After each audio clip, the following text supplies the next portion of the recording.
God and was ever blamed. There was another woman whose memory had to be erased.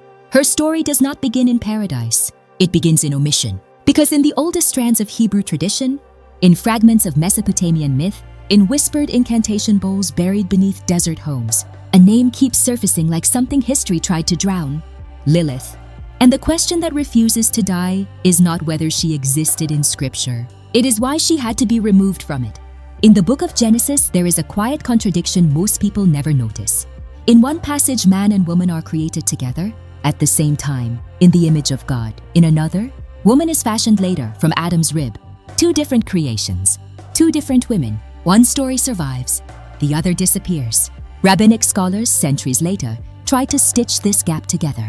They said the first woman was not Eve, the first woman was Lilith, and she did not submit. According to the alphabet of Ben Sira, a medieval Jewish text preserving far older oral traditions, Lilith was made from the same earth as Adam, equal, not derived, not secondary. When Adam demanded she lie beneath him, she refused. She pronounced the ineffable name of God and fled Eden. That act alone reframes everything. Because the first exile from paradise was not caused by disobedience to God, it was caused by refusal to obey a man. And for that, she was not called human. She was called a demon. This is where the story begins to darken.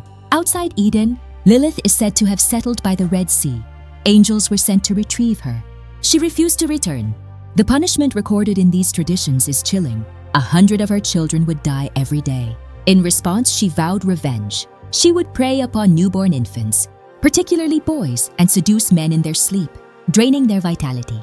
This is not a random monster myth.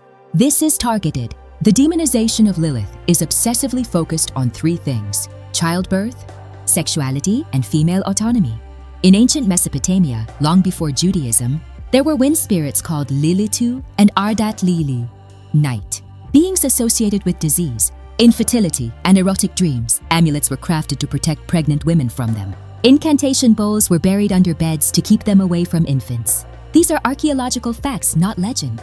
And centuries later, these same traits are fused onto Lilith. A woman who refuses submission becomes the explanation for infant death. A woman who leaves a man becomes the explanation for nocturnal desire. A woman who exists outside male authority becomes the embodiment of chaos. This is not mythology forming randomly. This is narrative weaponization. Because infant mortality in the ancient world was devastatingly common, people needed a reason, a face, a blame. Lilith became that face. But here is the part rarely discussed. Lilith is never described as harming adults who treat her with respect. In many traditions, amulets bearing the names of the three angels sent after her are enough to keep her away. She is portrayed not as irrational evil, but as retaliatory, a being wronged, a being punished, a being refusing to return to a system that demanded her submission. This begins to sound less like demonology and more like political theology. Why does the first independent woman in religious lore become the first female demon? And why is her story preserved at all if it was meant to be forgotten? By the time we reach medieval Kabbalistic writings, Lilith's role expands. She becomes the consort of Samael, associated with the forces of impurity, temptation, and the night. She is no longer merely Adam's equal. She is recast as the cosmic mother of demons. But even here, contradictions remain. She is described as extraordinarily beautiful, intelligent, articulate. She is not monstrous in form. She is monstrous in defiance. Her sin is never violence. Her sin is autonomy. And the psychological pattern becomes impossible to ignore. In societies where lineage, inheritance, and social order depended on controlling female sexuality and reproduction, the idea of a woman outside that control was not just threatening, it was destabilizing. So destabilizing that she had to be transformed into a supernatural predator. Lilith becomes a warning story told to women. Submit or you will be alone, cursed, demonized. Submit or you will become the thing mothers fear at night. Submit or history will remember you as evil. Meanwhile, Eve, the obedient one, formed from a rib, becomes the acceptable model of womanhood. But this neat moral structure cracks when you look closer. Because Eve is the one blamed for the fall of humanity, and Lilith is the one blamed for the deaths of children. Two women, two different crimes, both blamed for suffering. And men, strangely, remain absent from responsibility in both narratives. Is this coincidence or design? Consider this: Lilith's story is not found in the canonical Hebrew Bible. It survives in commentaries, folklore, mystical writings, and archaeological artifacts. She exists in the margins, in the spaces religious authority could not fully erase. Why? Because people kept telling her story. Because something about it resonated too deeply to be buried. Especially with women. Especially with those who recognized in her not a demon, but a memory of what had been lost. A version of womanhood that existed before the rib. A version that stood beside man, not beneath him. Especially with women. Especially with those who recognized in her not a demon, but a memory of what had been lost. A version of womanhood that existed before the rib. A version that stood beside man, not beneath him. Even the language hints at it. The word Lilith in Isaiah 34:14 is often translated as night creature or screech owl. But many scholars believe it is a reference to this same figure, already known in ancient Near Eastern myth. By the time scripture is written, she is no longer a person. She is an animal, a shadow, a thing. This is how erasure works. You don't delete a figure. You degrade them, you turn them into a warning. You turn them into a monster, and you let fear do the rest. Yet the fear surrounding Lilith always circles back to one idea: a woman who cannot be controlled. That is what makes her terrifying. Not claws, not fangs, not horns.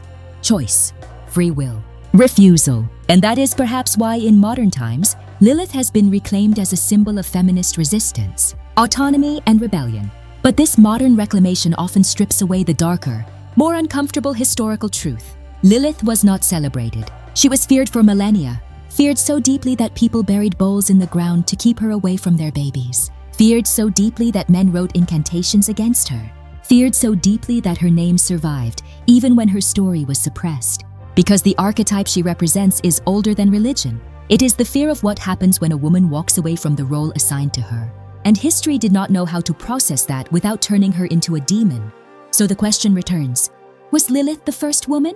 Or was she the first woman who refused to be rewritten? If she never existed, why did so many cultures invent the same figure? If she was only a demon, why is her story so human? And if she was only a myth, why does her erasure follow such a familiar pattern across history? The pattern where inconvenient, women are labeled dangerous, immoral, unnatural, or insane until their voices disappear. Lilith may not be found in the pages most people read, but she lives in the margins, in the contradictions between Genesis verses, in the clay bowls beneath ancient floors, in the fear of infant death no one could explain, in the discomfort of a story where the first conflict between man and woman was not temptation, but equality. And perhaps the most unsettling part of all is this: Lilith never tried to return to Eden. She did not beg forgiveness. She did not seek restoration. She chose exile over submission, and history decided that choice was more frightening than sin itself. So her name became a whisper, a warning, a demon. But maybe it was never about demons at all. Maybe it was about what happens when the first woman in the story refuses to play her part, and how far history was willing to go to make sure she never would again.